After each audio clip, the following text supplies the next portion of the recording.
जब मन व्याकुल हो, परिस्थितियां कठिन हो जाएं और जीवन में हर ओर बाधाएं दिखाई देने लगें, तब एक ही मार्ग प्रकाश देता है, वह है श्री हरि का स्मरण। भगवान विष्णु के ये 16 दिव्य नाम ऐसे हैं जो नकारात्मकता को दूर करके जीवन में शांति, शक्ति और समृद्धि का संचार करते हैं। शास्त्रों में कहा गया है कि जो व्यक्ति सच्चे मन और पूर्ण आस्था के साथ इन नामों का जप करता है, स्मरण करता है, उसके सभी दुख धीरे धीरे समाप्त होने लगते हैं और भगवान की अनन्य कृपा उस पर बरसती है।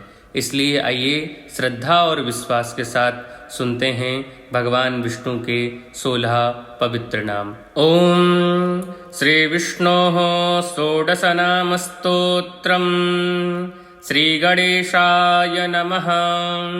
औषधे चिन्तयेद् विष्णुं, भोजने च जनार्दनं, शयने पद्मनाभं च, विवाहे च प्रजापतिं, युद्धे चक्रधरं देवं, प्रवासे चातिविक्रमम्, नारायणं तनुत्यागे, श्रीधरं प्रियसङ्गमे, दुःस्वप्ने स्मर गोविन्दं, सङ्कटे मधुसूदनं, कानने नारसिंहं च, पावके जलसायिनं, जलमध्ये वराहं च, पर्वते रघुनन्दनं, गमने वामनं चैव,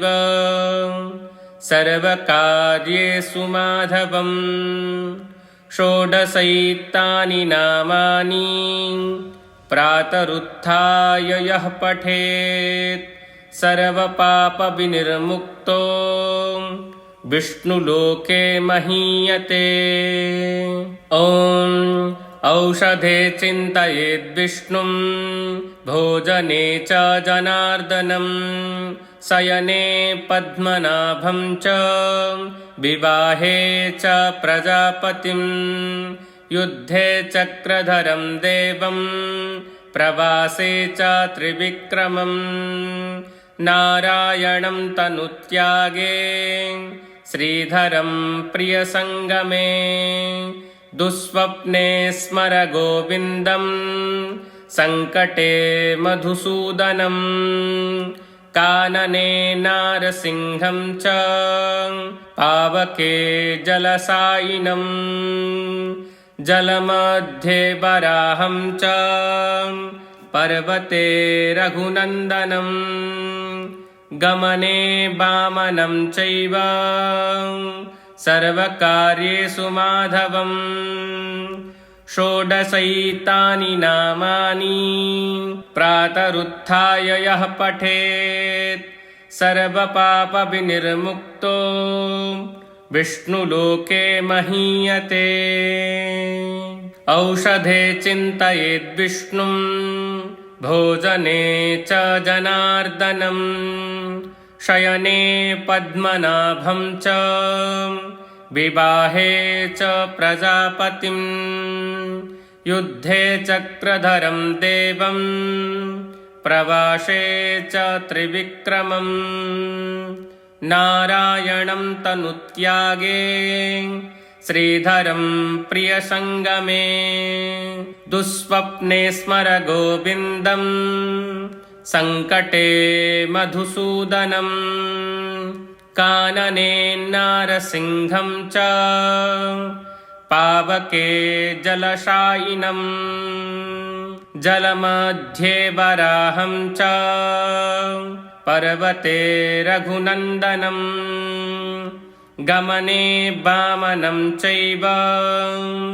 सर्वकार्येषु माधवं, षोडशैतानि नामानि, प्रातरुत्थाय यः पठेत्, सर्वपापविनिर्मुक्तो, विष्णुलोके महीयते। औषधे चिन्तयेद् विष्णुं, भोजने च जनार्दनं शयने पद्मनाभं च विवाहे च प्रजापतिं युद्धे चक्रधरं देवं प्रवासे च त्रिविक्रमं नारायणं तनुत्यागे श्रीधरं प्रियसङ्गमे दुःस्वप्ने स्मर गोविन्दं सङ्कटे मधुसूदनं कानने नारसिंहं च पावके जलशायिनं जलमध्ये वराहं च पर्वते रघुनन्दनं गमने वामनं चैव सर्वकार्येषु माधवं षोडशैतानि नामानि प्रातरुत्थाय यः पठेत् सर्वपापविनिर्मुक्तो विष्णुलोके महीयते।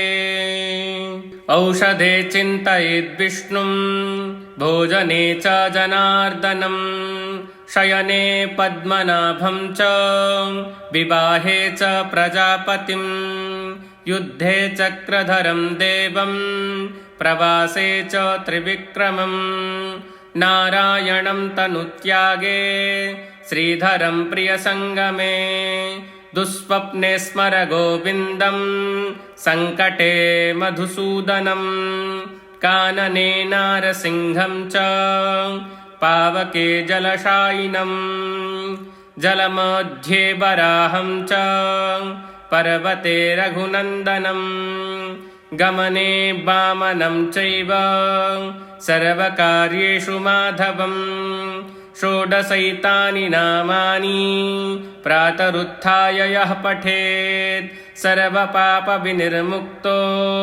विष्णुलोके महीयते। इति श्रीविष्णोः षोडशनामस्तोत्रं संपूर्णम्।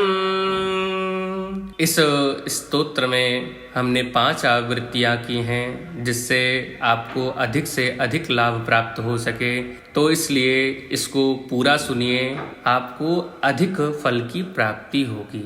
नमो नमः।